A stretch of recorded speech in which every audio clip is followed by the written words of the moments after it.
Assalamualaikum warahmatullahi wabarakatuh. Shalom, Om Swastiastu, Nama Budaya, Salam Kebajikan. Tabet selamat lingun alatai, salam sujud karendam melempang adil katalino, bak curamin kasaruga, basengat kajubata, arus arus arus.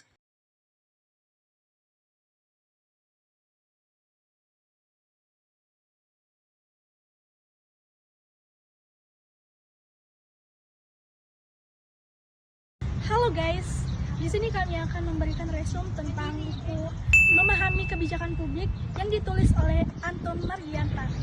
Nah, di dalam buku ini kita akan diperkenalkan dengan teori Harold-Laswell. Harold-Laswell ini memperkenalkan konsep policy science sebagai disiplin ilmu sosial terapkan yang bertujuan untuk solusi objektif atas masalah kebijakan publik yang terjadi atau untuk mengurangi perdebatan politik yang tidak produktif. Harold-Laswell ini juga mengemukakan 3 visi utamanya dalam policy science, yaitu yang pertama problem oriented atau yang berorientasi pada masalah. Ini kebijakan yang berfokus pada isu konkret dan relevan pada masyarakat dan pengambilan keputusan. Kemudian multidisciplinary atau multidisipliner, yang dimana kebijakan ini bersifat kompleks sehingga membutuhkan dan memerlukan disiplin ilmu lainnya. Kemudian yang ketiga value oriented atau yang berorientasi pada nilai. Ini berpengaruh atau sangat erat dengan nilai-nilai kemanusiaan dan martabat manusia atau seringkali disebut dengan human dignity. Nah, kebijakan publik ini mulai dibentuk pada tahun 1950 setelah peperangan dunia kedua yang terjadi di Amerika Serikat. Kemudian ini menyebar ke berbagai lembaga seperti lembaga pendidikan dan kesehatan. Oke, contoh-contoh dari kebijakan publik sendiri. Seperti yang kita lihat, ada masyarakat-masyarakat yang tidak mampu untuk menunjang perekonomian mereka. Maka pemerintah pun menerbitkan tentang bantuan kepada mahasiswa berupa beasiswa. Ditujukan bagaimana mahasiswa tersebut dapat memenuhi hak-hak akademis, tetapi dibiayai oleh pemerintah itu sendiri. Kemudian ada pun seperti untuk mendorong ataupun membatasi pertumbuhan populasi yang ada di Indonesia. Ada program keluarga berencana yang dirumuskan oleh pihak kesehatan, sehingga kita dapat mendorong populasi itu semakin turun.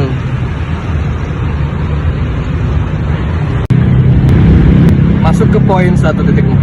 Kebijakan publik itu memiliki fokus tersendiri di orientasi masyarakat seperti pendidikan, perekonomian, dan juga kebijakan-kebijakan yang berkaitan dengan relevansi di masyarakat sosial.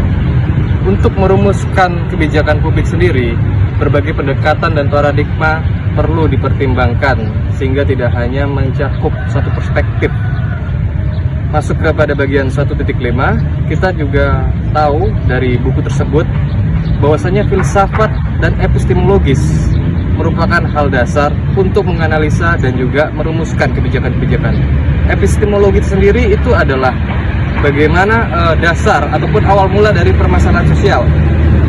Kemudian adapun seperti filsafat didefinisikan sebagai suatu pluralitas untuk dapat mencapai tujuan bersama melalui berbagai sudut pandang. Perspektif teoris dalam studi kebijakan. Bab ini membahas 3 pendekatan utama dalam studi kebijakan publik.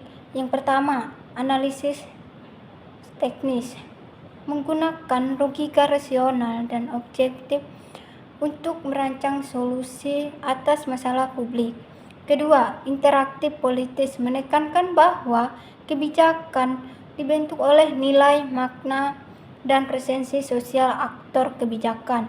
3. Diskursif kritis, menganalisis bagaimana kekuasaan dan wacana membentuk kebijakan termasuk teoris Faucier.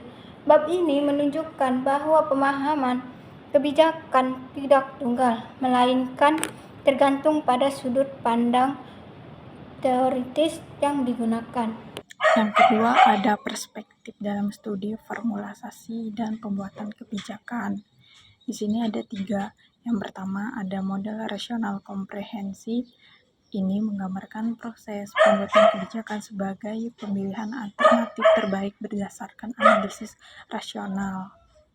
Yang kedua, ada model pluralistik menekankan peran berbagai kelompok kepentingan dalam mempengaruhi kebijakan melalui proses politik. Dan yang ketiga, ada teori negara. Teori negara ini melihat negara sebagai aktor utama dalam pembuatan kebijakan dengan berbagai pendekatan seperti negara instrumental dan negara korporat. Kemudian yang ketiga terakhir, studi implementasi kebijakan. Yang pertama ada pendekatan top down. Pendekatan top down ini melihat implementasi sebagai proses hierarkis dari pembuatan kebijakan ke pelaksanaan.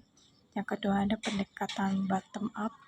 Ini menekankan peran pelaksanaan kebijakan di lapangan dan bagaimana mereka mempengaruhi hasil kebijakan.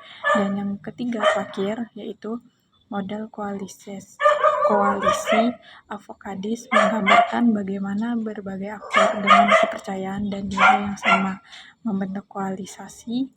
Ini mempengaruhi implementasi kebijakan. Pada bab 3 ini membahas berbagai perspektif dalam proses formulasi dan pembuatan kebijakan publik yang terbagi menjadi 3 bagian utama. Yang pertama, perspektif analisis teknis. Pendekatan ini memandang pembuatan kebijakan sebagai proses rasional dan objektif, di mana alternatif kebijakan dievaluasi secara sistematis untuk memilih solusi terbaik. Model rasional komposite dan sistem intelijensi Laswell termasuk dalam pendekatan ini. Yang kedua, perspektif interpretatif politis.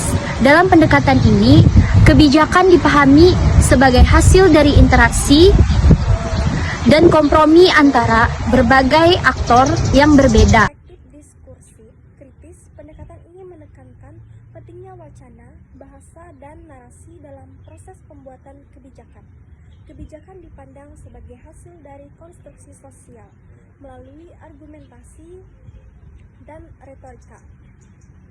Model-model seperti argumentasi, kebijakan imperatif, bingkai retorika, dan naratif digunakan untuk menganalisis bagaimana kebijakan dibentuk dan dipengaruhi oleh kekuasaan dan pengetahuan. Bab ini juga mengkategorikan teori-teori pembuatan kebijakan ke dalam 2 generasi. Generasi pertama, model ilmiah rasional, model inkrementalis, dan model tong sampah.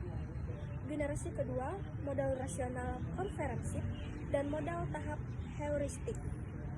Bab ini memberikan pemahaman mendalam tentang bagaimana pendekatan dan formulasi dan pembuatan kebijakan, serta bagaimana teori-teori tersebut berkembang dan diterapkan dalam konteks kebijakan publik. Selanjutnya, kebijakan publik sebagai produk sosial dan politik. Membahas bahwa kebijakan publik tidak hanya dibentuk oleh data dan analisis teknis, tetapi juga bagaimana cara kita memaknai suatu masalah. Proses pemaknaan ini dipengaruhi oleh banyak pihak, termasuk aktor politik, masyarakat, dan media. Kebijakan sebagai arena persaingan politik memiliki makna bahwa kebijakan dapat diperdebatkan. Adapun aktor-aktor politik yang berusaha membuat suatu isu agar selaras dengan kepentingan mereka. Inilah yang membuat kebijakan bersifat politis, walaupun tampak administratif di permukaan. Pada pembahasan kali ini yaitu studi evaluasi kebijakan. Menurut Hexbridge, Sanders, dan Gordon pada tahun 2011 mengatakan bahwa evaluasi itu sendiri yaitu identifikasi, klarifikasi, dan penerapan kriteria yang dapat mempertahankan dan menentukan nilai objek evaluasi. Itu salah satunya kelayakan kepantasan. Dari kriteria tersebut terdapat beberapa unsur. Dari unsur itu sendiri yaitu ada 3. Ada objek evaluasi, kriteria evaluasi, dan penilaian. Dari objek evaluasi sendiri itu adalah kebijakan publik, dan kriteria evaluasi terdapat poin-poin penting. Salah satunya langkah-langkah kebijakan, tujuan kebijakan, hasil kebijakan, dan hasil dan manfaat kebijakan. Dan untuk penilaian adalah praktik. Dan dari penilaian tersendiri itu terdapat 3 poin penting, yaitu dan untuk penilaian tersendiri itu terdapat 3 poin penting, yaitu studi analitis teknis dan imperatif politis dan studi diskursif.